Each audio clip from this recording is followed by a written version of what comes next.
रकत नमाज ईद उल फितर की 6 जायद तकबीरों के साथ वास्ते अल्लाह ताला के पीछे इस इमाम के मुंह मेरा खाना काबा शरीफ की तरफ। अब इमाम अल्लाहु अकबर कहकर हाथ बांध कर सना पढ़ेंगे, तो आपने भी ये नियत करके अल्लाहु अकबर कह के हाथ बांध के सना पढ़नी है। और सना पढ़ने के बाद 6 जायद तकबीरें होंगी। इमाम पहली तकबीर कहेंगे यानी अल्लाहु अकबर कहेंगे, तो आपने हाथ कानों तक उठाकर छोड़ देने हैं, हाथ बांधने नहीं है, हाथ कानों तक उठाकर बस नीचे छोड़ देने हैं और कुछ भी नहीं पढ़ना। और जब इमाम दूसरी तकबीर कहेंगे तो आपने फिर से इसी तरह हाथ कानों तक उठाकर छोड़ देने हैं।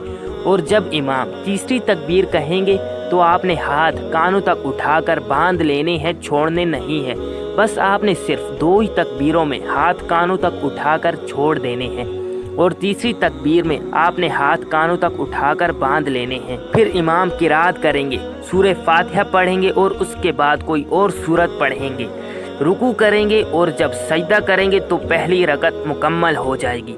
फिर दूसरी रकत में इमाम उठते ही किरात करेंगे, सूरह फातिहा पढ़ेंगे और उसके बाद कोई और सूरत पढ़ेंगे। फिर उसके बाद रुकू में जाने से पहले फिर इमाम 3 जायद तकबीरें कहेंगे। आपने फिर से पहली तकबीर में हाथ कानों तक उठाकर छोड़ देने हैं और दूसरी तकबीर में भी हाथ कानों तक उठाकर छोड़ देने हैं। और जब इमाम तीसरी तकबीर कहेंगे तो आपने हाथ कानों तक उठाकर छोड़ देने हैं, हाथ बांधने नहीं हैं बल्कि खुले छोड़ देने हैं। यहाँ जो 6 जायद तकबीरें होंगी वो मुकम्मल हो जाएंगी। और जब इमाम चौथी दफ़ा अल्लाहु अकबर कहेंगे तो आपने बग़ैर हाथ उठाए रुकू में चले जाना है। और उसके बाद बाकी सारा तरीका बाकी दूसरी नमाजों की तरह ही होता है।